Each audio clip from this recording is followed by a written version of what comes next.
ময়দানে দুর্ঘটনার কবলে পুলকার, গাড়িতে ধাক্কা বেপরোয়া পুলকারের, জখম হয়েছে ৩ জন স্কুল পড়ুয়া। স্কুলে যাওয়ার পথে পুলকার উল্টে দুর্ঘটনা, সেই ছবি আপনারা দেখতে পাচ্ছেন কিভাবে রাস্তার ওপর পুলকারটি উল্টে পড়ে রয়েছে। সিগন্যাল ভেঙে উল্টো দিক থেকে আসা গাড়িতে ধাক্কা মারে পুলকারটি। 2 গাড়ির চালককে আটক করেছে পুলিশ। ফের একবার আদালতে ধাক্কা খেলেন অভিষেক বন্দ্যোপাধ্যায়। বিদেশ যাত্রা নিয়ে দায়ের করা মামলার দ্রুত শুনানির আবেদন খারিজ হয়ে গেল কলকাতা হাইকোর্টে। ফের একবার ধাক্কা খেলেন অভিষেক বন্দ্যোপাধ্যায়। দ্বিতীয়বারের জন্য দ্রুত শুনানির আবেদন জানিয়েছিলেন তিনি বিদেশ যাত্রা নিয়ে। দ্বিতীয়বারও সেই আবেদন খারিজ করে দিল কলকাতা হাইকোর্ট। যে খবরের দিকে আমরা নজর রেখেছি, ফের একবার আদালতে ধাক্কা অভিষেক বন্দ্যোপাধ্যায়।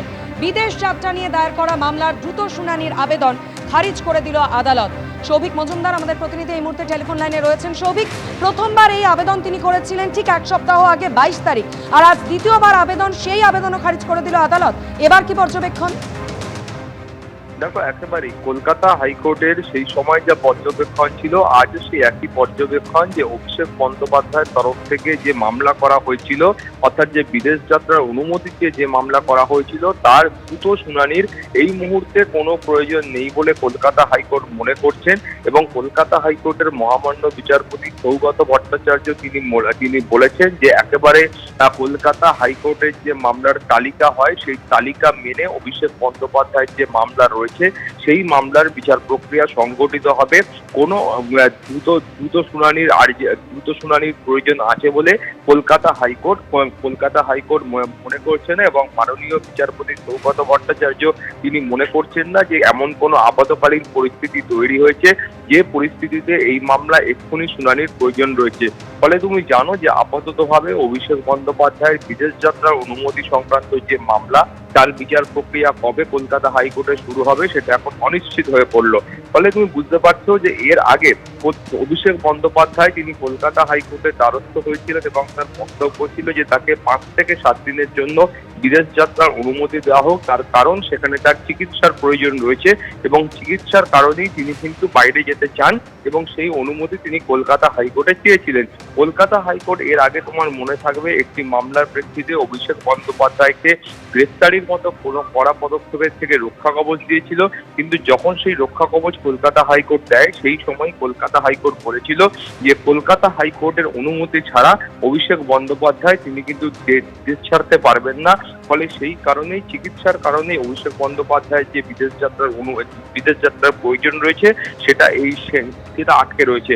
ফলে সেই কারণেই তিনি কলকাতা হাইকোর্টের দ্বারস্থ হয়ে বিদেশ যাত্রার আবেদন জানিয়েছিলেন। 2বার তিনি দ্রুত শুনানির আবেদন জানান, কিন্তু 2বারই সেই আবেদন কলকাতা হাইকোর্টের তরফ থেকে খারিজ করা হয়েছে। একদমই সৌভিক, তুমি আমাদের সঙ্গে থাকো। আপনাদের মনে করিয়ে দেবো, ঠিক 1 সপ্তাহ আগে গত 22শে জুন চোখের চিকিৎসার জন্য বিদেশ যেতে চেয়ে আদালতে আবেদন জানান অভিষেক বন্দ্যোপাধ্যায়। বিচারপতি সৌগত ভট্টাচার্যর এজলাসে মামলা দায়ের হয়। প্রায় 1 সপ্তাহের জন্য বাইরে যাওয়ার আবেদন জানিয়েছিলেন তিনি, যদিও সেই দ্রুত শুনানির আবেদন খারিজ হয়ে যায়। ফের একবার আদালতে সেই একই আবেদন জানিয়েছিলেন তিনি বিদেশ যাত্রা নিয়ে দায়ের করা মামলার দ্রুত শুনানির আর্জি। দ্বিতীয়বারও দ্রুত শুনানির এই আবেদন খারিজ করে দিল কলকাতা হাইকোর্ট এবং দ্বিতীয়বার এই আবেদন খারিজ করে বিচারপতি সৌগত ভট্টাচার্যর পর্যবেক্ষণ, তালিকা মেনেই শুনানি হবে, দ্রুত শুনানির কোনো প্রয়োজন নেই। আরো একবার কথা বলে নেব, প্রতিনিধি সৌভিক মজুমদার আমাদের সঙ্গে টেলিফোন লাইনে রয়েছেন। সৌভিক, দেখো, একেবারে যেমনটা তুমি বলছিলে যে অভিষেক বন্দ্যোপাধ্যায় তিনি কলকাতা হাইকোর্টের কাছে তার বক্তব্য ছিল যে তার এই মুহূর্তে বিশেষ চিকিৎসার প্রয়োজন রয়েছে এবং সেই চিকিৎসার কারণেই তিনি এর আগে যেমন বিদেশ যাত্রা করেছিলেন, তিনি এখনো একবার বিদেশ যাত্রা করতে চান এবং বাইরে গিয়ে তার যে চিকিৎসা রয়েছে সেই চিকিৎসা তিনি করাতে চান। অতএব সেই কারণে কলকাতা হাইকোর্ট তাকে বিদেশ যাত্রার যেন অনুমতি দেওয়া হয় সেই আবেদন তিনি কলকাতা হাইকোর্টে করেছিলেন।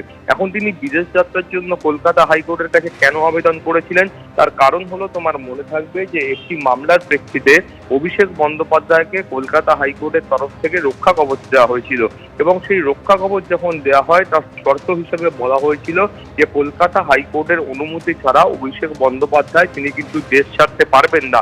ফলে সেই কারণেই অভিষেক বন্দ্যোপাধ্যায়ের যে বিদেশ যাত্রা রয়েছে সেই বিদেশ যাত্রা এই মুহূর্তে আটকে রয়েছে এবং সেই কারণে তার আইনজীবীরা কলকাতা হাইকোর্টের দ্বারস্থ হয়েছিলেন এবং বিদেশ যাত্রার অনুমতি চেয়েছিলেন।